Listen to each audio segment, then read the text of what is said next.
A deadly mass shooting in Orange County. 3 people were killed at Cook's Corner Bar in Trabuco Canyon. Hello, everyone. You're watching The Rundown. I'm Robin Winston. It happened just after 7 Wednesday night. The gunman is also dead after being shot and killed by first responding deputies, and 6 others were hurt, 2 critically. A witness tells us the shooter shot a woman believed to be his estranged wife. Sources tell our I-team that he was a former law enforcement officer. Our Conan Nolan spoke with the woman over the phone, Betty Frusciante, who says that she's a friend of the shooter's estranged wife and was sitting with her watching a live band when the gunman walked in and started shooting innocent people at the bar and then shot at them. He was the target, but he was shooting everywhere else too. He went up to different tables and shot at people at different tables too. People were on the floor and people were like over people trying to help them, just holding their wounds, and it was awful. It was awful. And then the cops were outside, they were coming in. It was very scary. Betty tells our team her friend, again, who she says is a shooter's wife, was shot, hurt badly, and taken to the hospital. Some people living in desert communities that were hit hard by Tropical Storm Hilary are finally getting full access to their neighborhoods. Take a look at this. This is video of the cleanup that continues in Cathedral City. All of the impacted roads there are being cleared and reopened. In an effort to help all of those who were impacted, the Palm Springs Air Museum is holding a fundraiser online. All right, it's time to check in with meteorologist Belinda Leon, who's tracking a warm-up just in time for the weekend.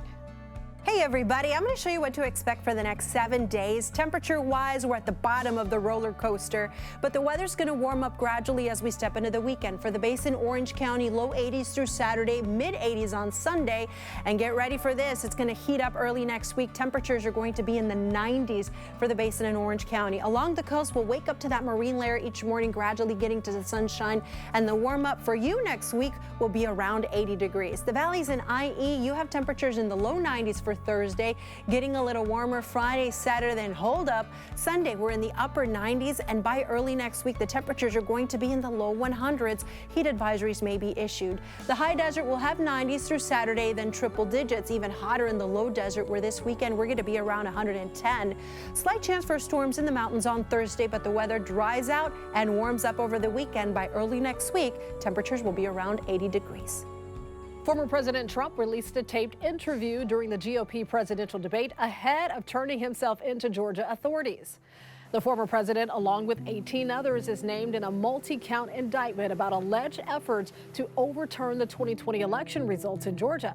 Mr. Trump has denied all charges. He opted not to participate in Wednesday night's Republican presidential debate on Fox News. Instead, he taped an interview with former Fox News host Tucker Carlson.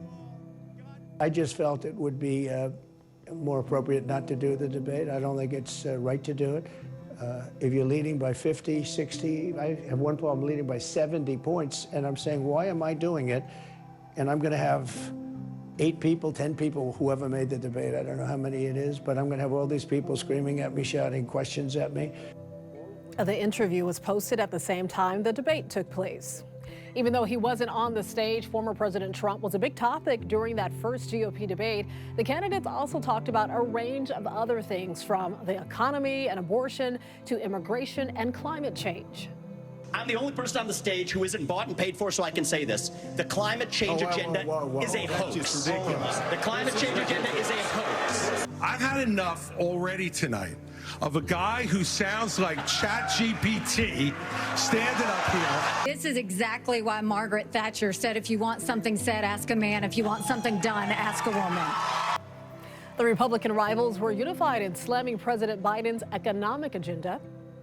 Joe Biden has weakened this country at home and abroad. We cannot succeed as a country if you are working hard and you can't afford groceries, a car, or a new home.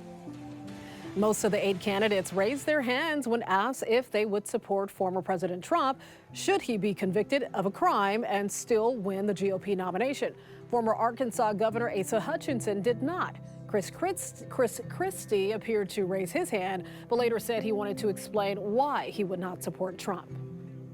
A woman who was initially detained in connection with a stabbing death in Rolling Hills Estates 5 years ago is now charged with murder in that case.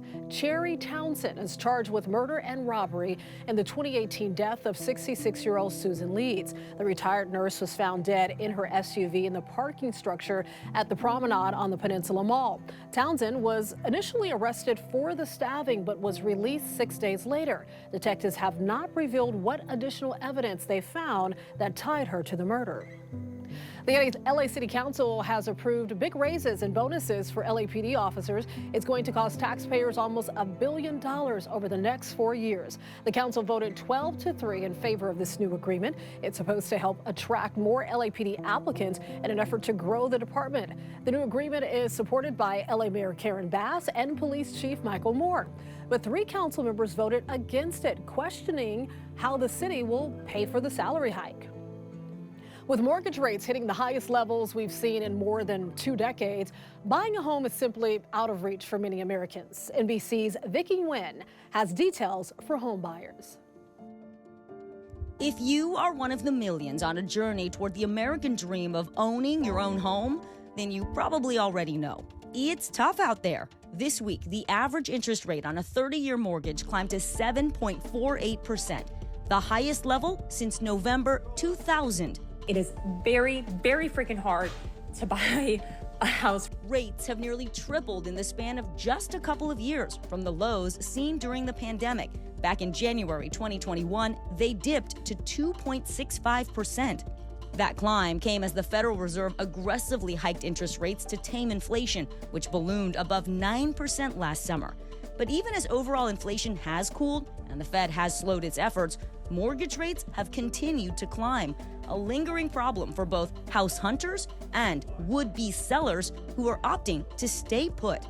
Sellers are really in the driver's seat right now. The problem is they don't want to drive. They likely have a rate that's either 4% or below, and so they're in what we call the golden handcuffs. So how long will interest rates stay this high? No one has a crystal ball. We don't know when rates will pull back again. It really all just depends on inflation. Stacey Esser, a real estate agent in New Jersey, says her clients are feeling the squeeze. Buyers are frustrated, they're upset, and a lot of them are looking back wishing they bought 2 years ago. What are things buyers are sacrificing right now to get into a home? We're seeing some pullback. We're seeing some buyers that are saying, you know what, I'm going to hold on, and they're sitting on the sidelines. Experts say if you are in the market, there are still some things you can do to try and bring down your rate. What's your advice to deal with these high mortgage rates right now? The first thing you want to do is make sure that your credit score is solid. And the second thing you want to do is shop around. Take a look at mortgage brokers and other credit unions and other options that might be available to you. Activist groups are trying to increase inclusivity by displaying 100 pride flags across Glendale. The move comes after the city has been recently in the spotlight for anti-LGBTQ+ protests, focusing on how schools teach inclusion of all gender and sexual identities. Residents in the area say the time to come together is now. If I'm being entirely honest, I don't always feel safe. We know that Lori Carlton was an ally and she was murdered.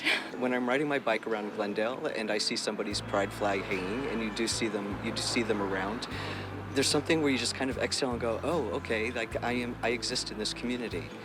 A flag distribution is set for September 2nd at 10 a.m. at Adams Square Park, and it's open to the public. Disappointing news for the Angels and their fans. MVP Shohei Otani is injured and will not pitch for the rest of the season. The star of the team knew something wasn't quite right after throwing a pitch in the second inning Wednesday. He called out to the trainers and then left the game. Well, it turns out he tore his UCL. The Angels didn't say how significant the tear is in his elbow, and it's not clear if he'll need surgery. In honor of Kobe Bryant's birthday, babies born this week are receiving special care packages thanks to the Lakers and UCLA Health. You can actually see some of the cutie pies, the babies born this week already. They are getting swaddle blankets, baby beanies, and the proud parents are getting shirts. So congratulations to the happy families who are now part of the purple and gold family. You gotta start them young, I say.